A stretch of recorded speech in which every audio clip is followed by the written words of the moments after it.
నమస్తే welcome to big story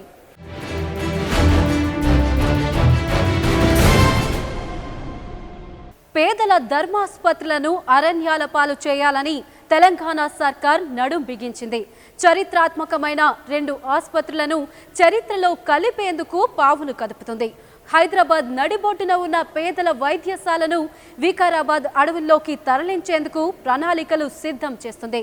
10 మందికి ప్రాణం పోసే ఆసుపత్రుల ఊపిరి తీసేందుకు రంగం సిద్ధమైంది.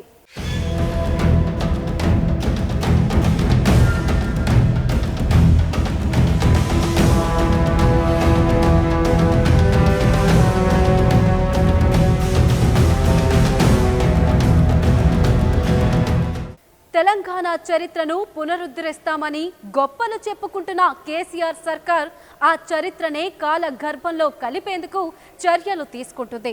దశాబ్దాల చరిత్ర కలిగిన ఎర్రగడ్డ చెస్ట్ ఆసుపత్రిని ఖాళీ చేయించి ఆ స్థలంలో బహుళ అంతస్తుల నిర్మాణాలు చేపట్టాలని కుట్రలు పన్నుతుంది.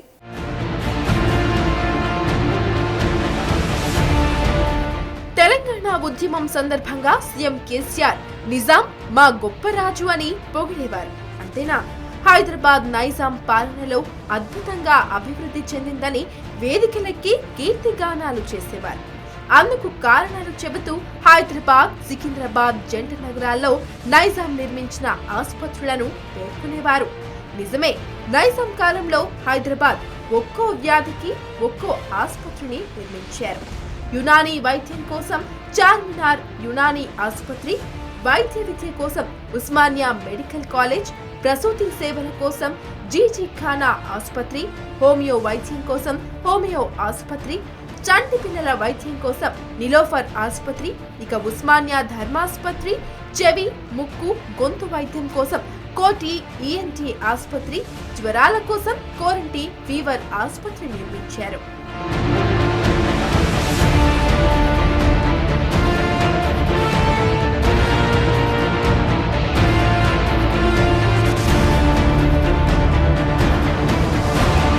కేవలం ఎముకల వైద్యం కోసం నిజాం ఇన్స్టిట్యూట్ ఆఫ్ ఆర్థోపెడిక్ ఆసుపత్రి నిర్మాణం జరిగింది.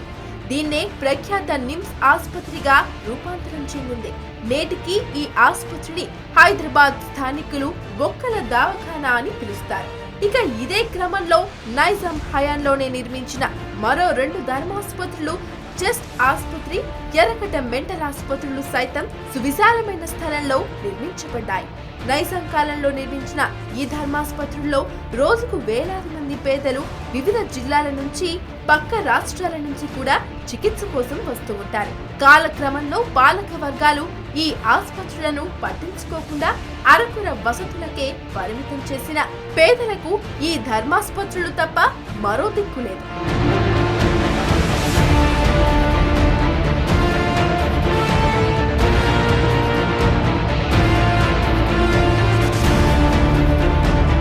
నిజానికి నైజాం హయాంలోనే హైదరాబాద్ హెల్త్ సిటీగా పేరుగాంచింది.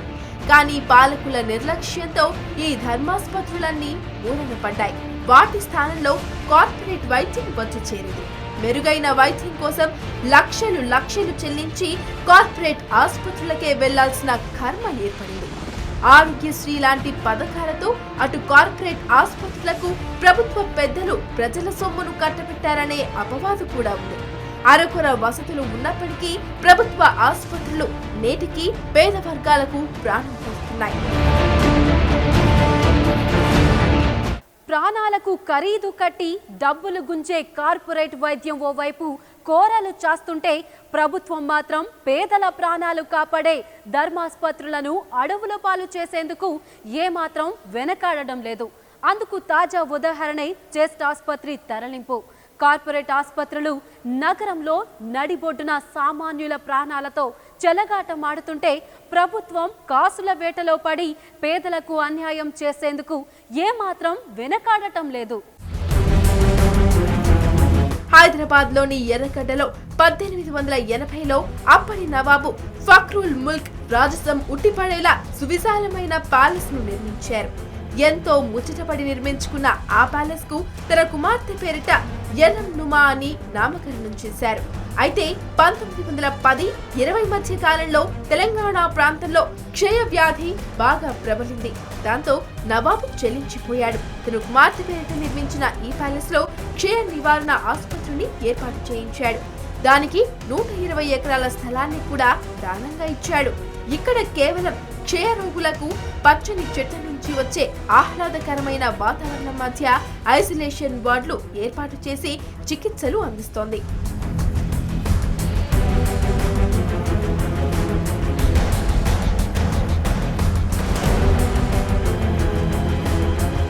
ఇది కేవలం క్షయ చికిత్సల ఆసుపత్రి మాత్రమే కాదు.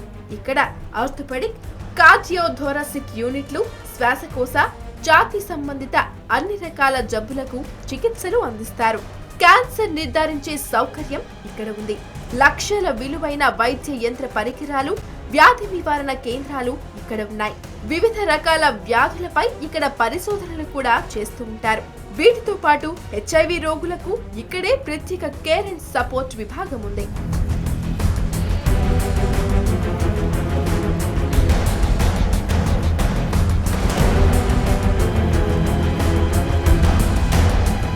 గతంలో హైదరాబాద్ లో స్వైన్ ఫ్లూ విజృంభించినప్పుడు తొలుత ఇక్కడే స్వైన్ ఫ్లూ కేంద్రం ఏర్పాటు చేశారు. వేల మందికి చికిత్సలు అందించారు. ఈ ఆసుపత్రి స్టేట్ రిఫరల్ సెంటర్ గా పేరొందింది. 1960లోనే ఇక్కడ రీజనల్ కార్డియోథోరాసిక్ సెంటర్ ను ఏర్పాటు చేశారు. టీబీకి చెందిన బ్యాక్టీరియాను కల్చర్ చేయడానికి లెబొరేటరీని, స్టేట్ టీబీ సెంటర్ ను ఏర్పాటు చేశారు. 1986 నుంచి ఈ ఆసుపత్రిలో టీబీ, ఛాతీ వ్యాధులకు సంబంధం లేని లంగ్ క్యాన్సర్, ఆస్తమా, COPD, ఊపిరితిత్తుల వ్యాధులు, గుండె జబ్బులు తదితరాలకు చికిత్సలు అందించే ఏర్పాట్లు చేశారు.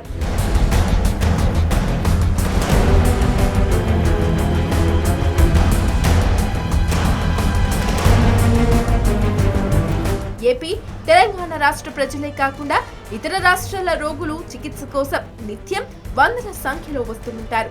3-4 ఏళ్ల వరకు నిత్యం ఇక్కడికి 400 నుంచి 500 మంది రోగులు వచ్చేవారు. ప్రస్తుతం 100 మందికి పైన ఇక్కడికి అవుట్ పేషెంట్ రోగులుగా వస్తున్నారు.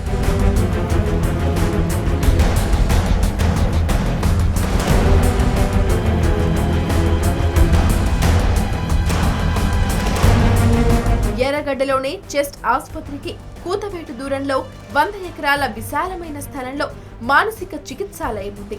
ఆ ఆసుపత్రిలో మొత్తం 670 పడకలు ఉన్నాయి. ఇక్కడ అన్ని రకాల మానసిక రోగులకు చికిత్సలు అందిస్తున్నారు. ఖైదీలకు ప్రత్యేకంగా చికిత్సలు చేయడానికి ఖైదీల వార్డు కూడా ఉంది.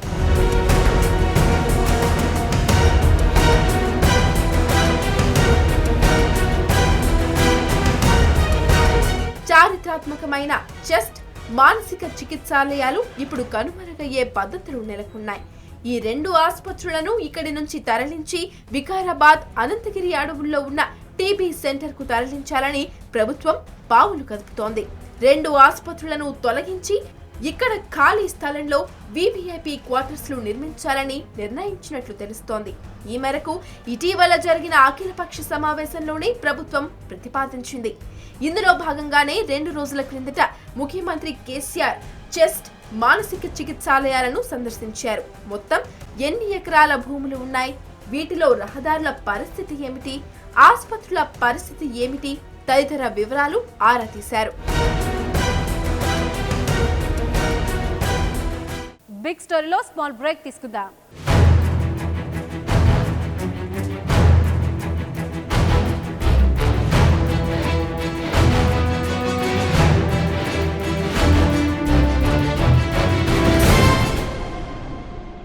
చెస్ట్, మానసిక చికిత్సాలయాలను ఇక్కడి నుంచి తరలిస్తారనే కథనాలతో రోగుల్లోనూ వైద్య వర్గాలలోనూ ప్రజల్లోనూ ఆందోళన నెలకొంది. ప్రజలకు అందుబాటులో ఉన్న చారిత్రాత్మక ఆసుపత్రులను తరలించడం ఎంతవరకు సబబు అనే వాదనలు వినిపిస్తున్నాయి. గాంధీ, ఉస్మానియా ఆసుపత్రులతో వైద్య చికిత్సలు, టీచింగ్ అంశాలతో ముడిపడి ఉన్న ఈ ఆసుపత్రులను దూరాలకు తరలిస్తే చాలా సమస్యలు ఉత్పన్నమవుతాయని ఆందోళన వ్యక్తం చేస్తున్నారు. చెస్ట్, మానసిక చికిత్సాలయం ఉస్మానియా మెడికల్ కాలేజీకి అనుసంధానంగా నిర్వహిస్తున్నారు. వీటికి ఇక్కడ 10 పీజీ మెడికల్ సీట్లు ఉన్నాయి. ఎంసీఐ నిబంధనల ప్రకారం మెడికల్ కాలేజీకి 8 నుంచి 10 కిలోమీటర్ల పరిధిలోనే బోధనాసుపత్రులు ఉండాలి. వీటిని వికారాబాద్ కు తరలిస్తే ఆసుపత్రుల ఉనికి కోల్పోవడమే కాకుండా 10 పీజీ మెడికల్ సీట్లు కోల్పోయే ప్రమాదం ఉందని వైద్య వర్గాలు ఆందోళన వ్యక్తం చేస్తున్నాయి. ఇక్కడ ఉస్మానియా మెడికల్ కాలేజీకి ఇది అఫిలియేటెడ్గా ఉంటూ అంటే కొన్ని అక్కడ సూపర్ స్పెషాలిటీ ఛాతి వ్యాధులకు సంబంధించిన సూపర్ స్పెషాలిటీ సీట్లు ఉన్నాయి. ఇక్కడ వాళ్ళకి సంబంధించిన వాళ్ళు సూపర్ స్పెషాలిటీ చదువుకునే విద్యార్థులకు అవకాశం అది అనుబంధంగా ఉంది. ఆ ఉస్మానియా మెడికల్ కాలేజీకి అనుబంధంగా ఉండే దీన్ని తీయడం అసలు ఎంసీఐ నామ్స్ కూడా విరుద్ధం. ఈ ఆసుపత్రుల నుంచి నిత్యం 10 నుంచి 20 మంది రోగులను సిటీ స్కాన్, ఎంఆర్ఐ కోసం గాంధీ, ఉస్మానియాలకు తరలిస్తూ ఉంటారు. ఇక్కడి రోగులకు గుండె, ఛాతీ, బ్రెయిన్ స్ట్రోక్, క్యాన్సర్ వంటి ప్రమాదకరమైన జబ్బులు వస్తే గాంధీ, ఉస్మానియా ఆసుపత్రులకు తరలిస్తారు. ఈ ఆసుపత్రులను వికారాబాద్ కు తరలిస్తే వైద్య సౌకర్యాలు కరువవుతాయని వైద్యులు ఆందోళన చెందుతున్నారు. మన కేసీఆర్ కళ్ళ కన్నా బంగారు తెలంగాణ నిర్మించాలంటే ఆరోగ్య తెలంగాణ ఉంటేనే బంగారు తెలంగాణ సాధ్యమవుతుంది. కాబట్టి ఆరోగ్యంగా అందరికి అందుబాటులో ఉండాలంటే, తెలంగాణ ప్రజలకు ఆరోగ్యం అందుబాటులో ఉండాలంటే, మరి శ్వాసకోశ వ్యాధుల గురించి వాళ్ళకి వైద్యం అందుబాటులో ఉండాలంటే ఇక్కడే ఉంటే మరింత మెరుగైన సేవలు అందించడానికి వీలుంటుంది. కాబట్టి ప్రభుత్వానికి మేము విన్నవిస్తుంది ఏంటంటే ఇక్కడున్న మౌలిక వసతులను పెంపొందించి మరింత మెరుగైన సేవలు అందించడానికి ప్రయత్నాలు చేయాలి. చెస్ట్ మానసిక చికిత్సాలయానికి రోగి వెంట 4-5 కుటుంబ సభ్యులు వచ్చి నెలల తరబడి ఇక్కడే ఉంటారు. చెట్ల కిందనే వంటలు వండుకుంటూ రోగికి స్వస్థత చేకూరిన తరువాత తీసుకుని వెళ్తూ ఉంటారు. వికారాబాద్ లో ఇలా ఎంతవరకు సాధ్యమనే ప్రశ్నలు వినిపిస్తున్నాయి. నా బిడ్డ డబల్ నిమోన్ వచ్చి చచ్చిపోయేది, ఇడి తెచ్చి బాగా చేసుకున్నా. నా బిడ్డకి ఇంత కొడుకులు, 2 కొడుకులు ఉన్నారు. మళ్ళా మొన్న నా కొడుకుని నెల కింద చేరీ చేసుకొని పోయినా. మళ్ళీ గోళీలు వేసుకునే వరకు నా కొడుకు ఇప్పుడు పోతుంది అప్పుడు పోతుందో పాడడం అనేటట్లు అయింది సార్. ఈ దగ్గర ఉన్నందుకు ఇంత జల్దీ తెచ్చేసుకున్నందుకు నా కొడుకు ట్రీట్మెంట్ అవుతుంది sir, emergency case.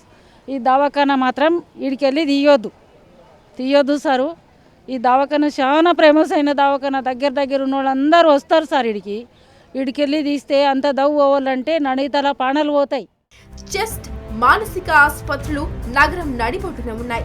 MGBS, CBS, Secunderabad, Nampally railway station నుంచి రోగులను త్వరగా, సులువుగా ఆసుపత్రులకు తీసుకువచ్చే మెరుగైన రవాణా సదుపాయం ఉంది. వీటిని వికారాబాద్ కు తరలిస్తే రోగులకు దూరాభారమే. ఇది ఏదో వాళ్ళు ప్రజాస్వామ్యం వాళ్ళు అంత ఏదో కుట్రబంది చూసుకుంటున్నారు, కానీ హాస్పిటల్ అయితే చాలా జబర్దస్త్ హాస్పిటల్ ఇది. ఇటువంటిది ఇక్కడ టౌన్లో వెళ్ళిపోయిందంటే ఎక్కడెక్కడో పోతే చాలా ఇబ్బంది పడతారు. పేషెంట్లు మాత్రం చాలా ఇబ్బంది పడే అవకాశం ఉంది. ఇక్కడైతే అంతా చూసిన వ్యక్తులు చూసినారు ఈ ప్లేసు, ఎక్కడైనా ఉంటే కానీ ఇక్కడ రావచ్చు. వేరే జాగాలో వెళ్ళిపోతే చాలా కష్టాలు పడతారు. ఎక్కడెక్కడ నుండి వస్తున్నారు, దాని విధంగా మాకు తెలుసుకొని మేము ఇక్కడ వచ్చేసినాము. మా అన్న కానీ ఇప్పుడు మేము తీసుకొచ్చి ఒక 4 రోజులు అయింది, చాలా బాగా అవుతుంది. ఈ ఆసుపత్రుల్లో 50% రోగులు హైదరాబాద్ ప్రాంతానికి చెందిన వారే. మరో 10% ఇతర రాష్ట్రాల వాళ్ళు ఉంటారు. హైదరాబాద్ నుంచి 80 కిలోమీటర్ల దూరం ప్రయాణం చేసి చికిత్సలు తీసుకోవడం కష్టంగా మారుతోంది. మాకు ఇక్కడ చాలా మంచిగా ఉంది. మేము ఎక్కడెక్కడో వెళ్ళాలంటే మేము వెళ్ళేసరికి పేషెంట్లు బ్రతికి ఉంటారా మాకు? మరి మాకు ఇది అందుబాటులో ఉంది. మేము ఉన్నా లేకున్నా ఇక్కడ అందరు మాకు అందుబాటులో ఉన్న డాక్టర్స్ కానీ అందరు కానీ అందుబాటులో ఉన్నారు. మాకు ఇక్కడే ఉంచాలండి హాస్పిటల్ అయితే. ఇక అలాగే ఇక్కడి ఆసుపత్రులను మారుమూల ప్రాంతానికి తరలిస్తే ఆసుపత్రి ఉద్యోగులకు కష్టాలు మొదలవుతాయి. ఆసుపత్రుల నిబంధనలు, పదోన్నతులు, బదిలీల సమస్యలు ఉత్పన్నమవుతాయి. వీటితో పాటు 4వ తరగతి నర్సులు, ఏఎన్ఎంలకు చాలా సమస్యలు వస్తాయని మెడికల్ ఎంప్లాయీస్ యూనియన్ అభ్యంతరం వ్యక్తం చేస్తోంది. మేము పుట్టి పెరిగింది ఇది, క్వార్టర్స్లు అన్నీ మావే సార్. ఈ క్వార్టర్స్లు అన్నీ మావి, ఇవన్నీ ఖాళీ చేయించారు, ఇదంతా చేసారు. అందరం ఎట్లున్నామంటే చెట్టుకొక పక్షిలాగా అయిపోయినాం మా పరిస్థితి. కాబట్టి సార్ మీకు దయచేసి దండం చేస్తున్న సీఎం గారిని, పెద్దలు ఎవరు ఉన్నా కానీ మాకు పెద్దల పేర్లు తెలియదు కాబట్టి మీ అందరికీ వందనాలు చెప్పుకుంటూ, కాబట్టి మా హాస్పిటల్ మాత్రం ఇక్కడి నుంచి తరలించకూడదు. బిగ్ స్టోరీలో మరో స్మాల్ బ్రేక్ తీసుకుందాం.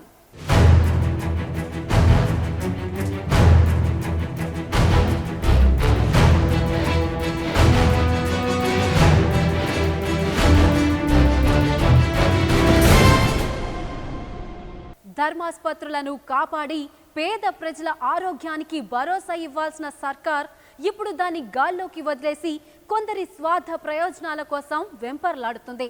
అంతేకాదు చెస్ట్ ఆసుపత్రిని చరిత్ర పుటల్లోకి ఎక్కించేందుకు జీవో కూడా జారీ చేసేసింది. దీంతో పేదల ఆరోగ్య భద్రత అడవుల పాలవడం ఖాయంగా మారింది. ఇంతకీ ఈ అంశంలో ప్రభుత్వ వైఖరి ఏంటో ఇప్పుడు చూద్దాం.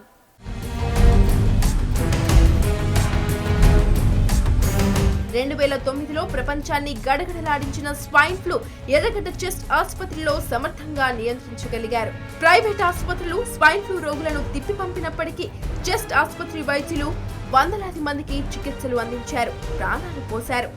ఇంత ఘన చరిత్ర ఉన్న ఛాతీ ఆసుపత్రిని తెలంగాణ ప్రభుత్వం నిరుపేదల సామాన్యులకు దూరం చేయడం విషాదం. పేదలకి ఆసుపత్రులు హైదరాబాద్ నగరంలో మిగలకూడదని, కేవలం బహుళ అంతస్తులు ఆకాశహార్మ్యాలు మాత్రమే మిగలాలని, కార్పొరేట్ ఆసుపత్రులు మాత్రం హైదరాబాద్లో ఉంటాయి, పేదలకు వైద్యాన్ని అందించే సూపర్ స్పెషాలిటీ ఆసుపత్రులు మాత్రం హైదరాబాద్కి దూరంగా ఎక్కడో ఉంటాయి. కాబట్టి ఈ ఆఖరికి వీళ్ళు చెప్పదలుచుకుంది ఏంటంటే, ఈ ఛాతి వ్యాధులు శ్వాసకోశ వ్యాధులు పెరిగిన వాళ్ళకి మీరు వేసుకుంటే చేప ప్రసాదం కోరిని, లేకపోతే కార్పొరేట్ ఆసుపత్రిలో వైద్యం చేసుకోండి, కానీ పేదలకు మాత్రం మేము ఈ ఛాతి వ్యాధులు ఈ శ్వాసకోశ వ్యాధులకు మాత్రం చికిత్స ఉండదు అని. ఇదే కాదు, భవిష్యత్తులో రేపు పొద్దున జరగబోయేది ఏంటంటే, దీని పక్కనే ఉండే మానసిక వ్యాధుల హాస్పిటల్ ఏదైతుందో అది ఒకే ఒక సూపర్ స్పెషాలిటీ హాస్పిటల్, దాన్ని కూడా తరలించే ప్రయత్నం చేస్తారు. ఈ పక్కనే డ్రగ్స్ కంట్రోల్ అథారిటీ. తెలంగాణ రాష్ట్రంలో ప్రజలందరికీ కావాల్సిన వైద్యాన్ని అందించే విధంగా ఒక వైరాలజీ ల్యాబ్ను పెట్టడం కానీ, ఒక పరిశోధన కేంద్రాలను ఏర్పాటు చేయడం ద్వారా దీన్ని ఒక హెల్త్ సెంటర్ కింద డెవలప్ చేయాల్సి ఉండే. అలా చేయకుండా దీన్ని తరలించడం అనేది ప్రజా వ్యతిరేక చర్య. ఛాతీ మెంటల్ ఆసుపత్రులు వైఎస్ హయాంలోనే మరో చోటికి తరలించే ప్రయత్నాలు జరిగాయి. అయితే ఇందుకు వైద్య ఆరోగ్య శాఖ వర్గాలు ససేమిరా అన్నాయి. ఎందుకంటే ఇవి రెండు ఆసుపత్రులు ఉస్మానియా మెడికల్ కాలేజీ, గాంధీ ఆసుపత్రికి అనుకూలంగా ఉన్నాయి. పీజీ సీట్లకు ఎసరు వస్తుందనే ఉద్దేశంతో వెనక్కు తగ్గాయి.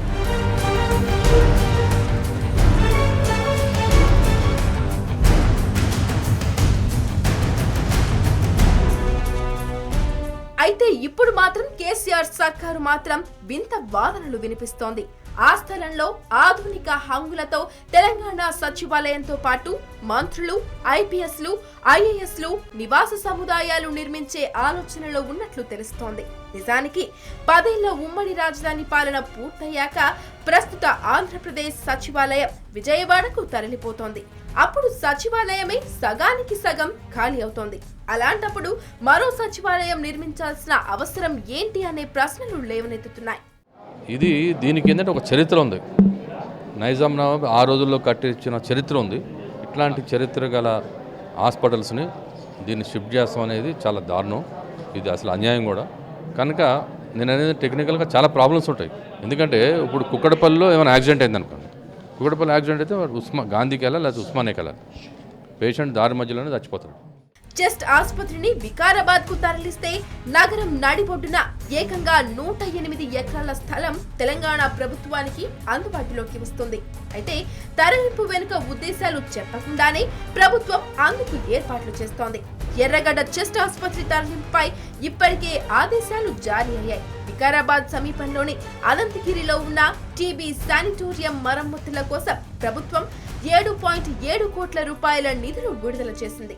వైద్య ఆరోగ్య శాఖ ముఖ్య కార్యదర్శి సురేష్ చందా ఈ ఉత్తర్వులు జారీ చేశారు. నిధులు అందగానే వైద్య ఆరోగ్య మౌలిక సదుపాయాల కల్పన సంస్థ యుద్ధ ప్రాతిపదికన మరమ్మత్తు పనులు చేపట్టాలని ఆదేశాలు ఇచ్చినట్లు తెలిసింది. సాధ్యమైనంత త్వరగా మరమ్మత్తు పనులు పూర్తి చేసి అనంతగిరిలో టీబీ శానిటోరియానికి ఎర్రగడ్డ ఛాతీ ఆసుపత్రిని తరలించనున్నారు. దీంతో ఓ చెస్ట్ ఆసుపత్రి చరిత్ర కాలగతిలో అంతరించిపోతోంది. పేదల ధర్మాసుపత్రి అడుగుల పాలైపోతుంది. దీంతో పాటు తదుపరి దశలో మానసిక చికిత్సాలయాన్ని కూడా తరలించడం ఖాయమని, తరలి వెళ్లడానికి సిద్ధంగా ఉండాలని ఆసుపత్రి వర్గాలకు స్పష్టమైన సమాచారం.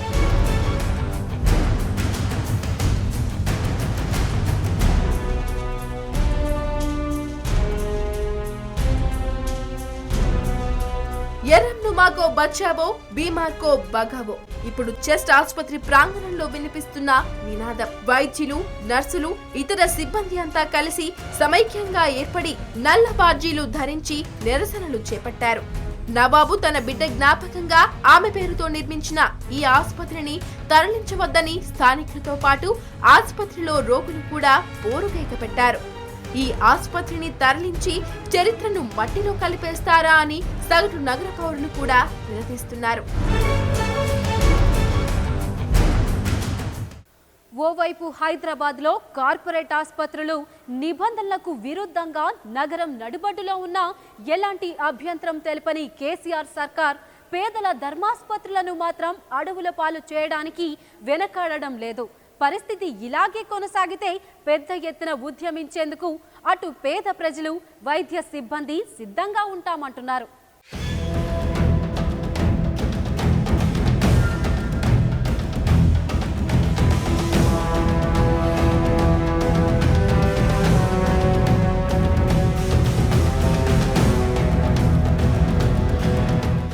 ఇది వాటి బిగ్ స్టోరీ. మరో అంశంతో మళ్ళీ కలుసుకుందాం. అంతవరకు సెలవు, నమస్తే.